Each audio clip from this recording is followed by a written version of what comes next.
Вот такую вот рушенцию я сделала нам к чаю. Огромная ватрушка.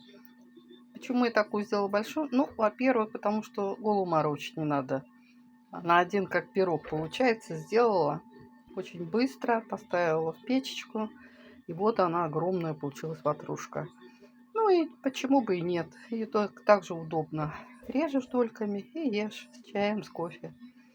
Так что ватрушка готова. Ставлю в чайник.